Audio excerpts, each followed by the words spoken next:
Hi everyone, welcome back to the channel. It's Carmiel Marceline and I'm so excited that you're here. If you are new to the channel, welcome. Thank you for spending some lovely time with me. And also, I talk a lot about my different hobbies, plants being one of them.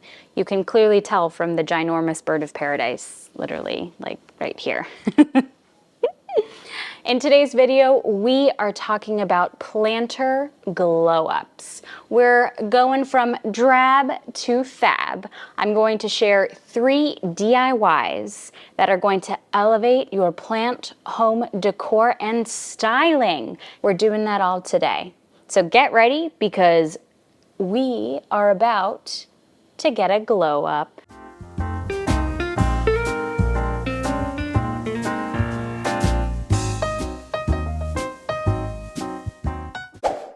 DIY number 1, block planter. The first DIY, I bet you already have a lot of these supplies in your own home. All you need is a terracotta planter and ideally a saucer. And to be honest with you, every corner I turn, I have a terracotta planter because I've unconsciously been collecting them over the years. This is a 6.8-inch planter. You can use any size. You also want to have a primer like this. It'll make it easier when you're trying to paint it. You also want to have paint. I just shopped my own stash and used paint that was previously from another DIY. A tip though is you can actually go to Home Depot and Lowe's to get a sample for only a couple dollars. So it really allows you to customize the look. You want a brush, any paintbrush works. A sponge if you want to do a stamp and a specific design. And then lastly, you want a polycrylic, which is going to help seal in any of that paint so it doesn't chip. Step number 1, you want to clean your terracotta pot and saucer because you don't want that dusty debris to get everywhere. Step number 2, you want to prime your terracotta pot and saucer, especially if you want to cut down on the number of paint layers. This can also be optional. I've forgone this many times in the past. I like to use a spray paint primer. It just makes things a lot easier. Step number 3, as that's drying, I'm going to brainstorm some design options. I want something that will complement the mid-century modern design of my apartment, but I gotta keep things simple. So I'm gonna actually do a repeated rectangular black block pattern with a taupe color as the base. Step number 4, gather your supplies, like my paint, brushes, my paint, and a sponge that I'm gonna use to stamp the pot, and of course, some newspaper so I don't make a mess. Step number 5, I want to unleash my inner Picasso. I'm going to start by painting the base a cream taupe color. And by the look of it, I'll probably have to do multiple coats so it's fully covered. While that dries, I'm going to cut my sponge into a small rectangle that I'm actually going to use as a stamp. In full transparency, I was going to do a pattern with semicircles to match my rug, but I was struggling with the shape. So I nixed the idea and repainted the planter, but honestly, you don't need to see that. We love a quick pivot. Now that I feel good, I'm going to carefully stamp the planter to look like a grid. I will say, be careful with the distance between each block because I had to squeeze some in the very end, but you know what? Who's really gonna notice, right? Just me.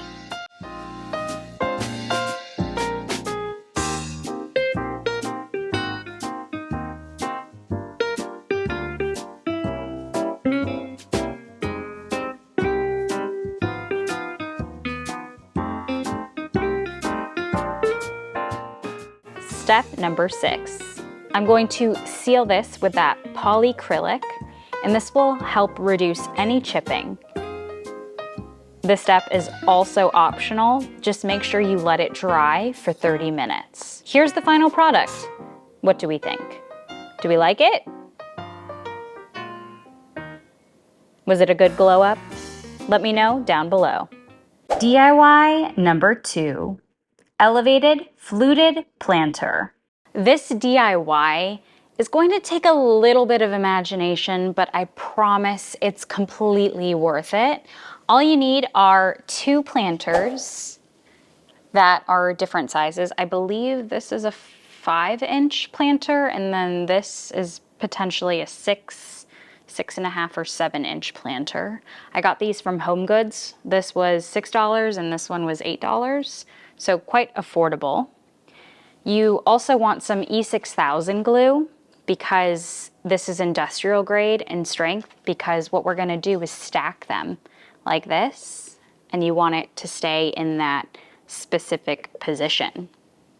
You also want some primer, especially if you're gonna be painting in another color. Of course, paint. Just a note from Carmiel, who is editing this amazing video for you right now. I did in fact not go with any of the colors here, but I think you'll dig the color I did end up choosing. And then lastly, this polycrylic to seal it all in. Now, it's up to you what planter type you want to use, if you want a texture, if you want it plain. I love this little indented texture, which is why I got planters that look like this, but really it's personal preference. Step number 1 is cleaning all of the surfaces you're going to be using. So you want to take your 2 planters, rinse them out, clean them, make sure there's no dust, so that when you do get ready to spray paint them or adhere them together, there's no funny business going on.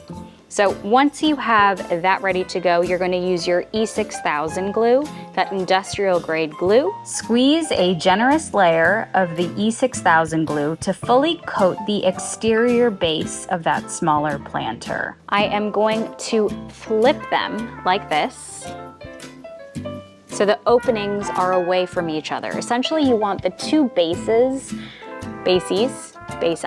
I don't know, to be kissing, be touching like that. And you want to make sure that the very top planter and the bottom are absolutely centered, or else it's gonna look lopsided, and you're not gonna want that. I'm also gonna put a weight on top just to make sure that it adheres strongly to each other, and let it cure for about 24 hours before I do anything else. Step number 3. I'm gonna go prime that elevated planter with 1 or 2 coats, just so that everything sticks and I do minimal paint layers. Luckily, the planter is white too. Step number 4, I'm going to spray paint the amazing elevated planter. I changed my mind. I was gonna do that champagne mist, but to be honest, I want something sleek. 1 coat. I might have to do a 2nd coat, but we're gonna make a game time decision. I finished spray painting the elevated planter. Now I am just going to seal it with that polycrylic so that the paint doesn't chip.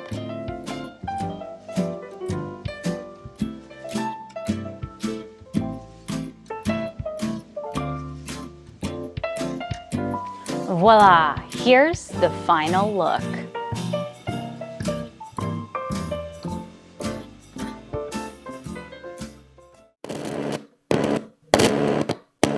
If you liked today's video, hit that like button. It would help me so very much and help that YouTube algorithm. And if you want to see more videos like this, hit that subscribe button. And lastly, if you want to be notified every single time I post, ring that bell notification. DIY number 3, hairpin plant stand. I don't know about you, but living in New York City, I barely have any space. And I've used all of my windowsills already. So instead of going horizontally or getting more tables to put plants on, your girl's got to go vertically. So that's why we are doing a plant stand for all the girlies that have no space and have way too many plants. This only requires 2 supplies. You've got a hairpin, so you see that beautiful style plant stand that you can get off Amazon. It comes in 3 colors. This one is the brass, but it comes in bronze and black. And it also comes in different heights. I believe this is 9 inches or 11 inches. I'll link the one that I got down below. And then you also need some macrame cord. And this comes in 20 or so colors. I got a seafoam green so that it better matches my apartment. If you want to customize the color and you don't want brass, bronze, or black, you can prime this, paint it, whatever, and use that polycrylic to seal it in, but it's really up to you. I am lazy, so I am not doing that. I am sticking to the brass. Step number 1, you're gonna take that macrame cord that I showed you earlier, and you're gonna wrap the top shelf until it's fully covered, just like this. You're gonna wrap it, and wrap it, and wrap it.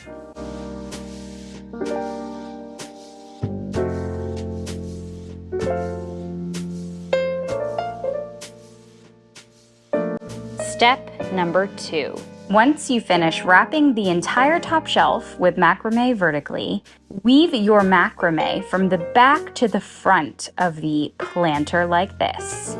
Now, you're going to want to wrap your macrame horizontally to the other side of that same hairpin leg and pull the macrame from the front to the back.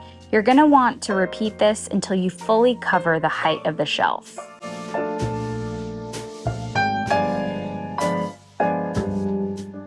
You'll need to repeat this step for every other hairpin leg. So basically, just 2 more times.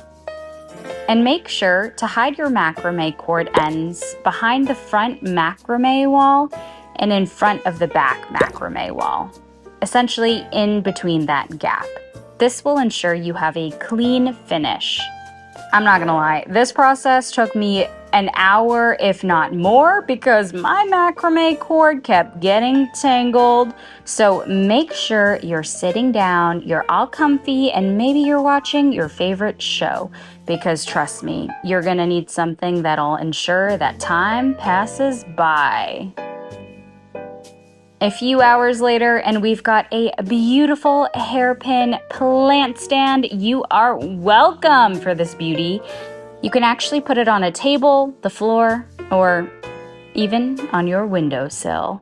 There you have it. Those are 3 DIYs to bring your plant home decor from drab to fab. Yes, we talked about 3 awesome glow ups. Everything from an elevated planter to give you just that sophistication, to dressing up your terracotta planters that you already have in your home, to even a mid-century modern plant stand in case you need even more space. I hope any of these 3 projects, these DIYs, inspired you to do your own plant home decor glow up.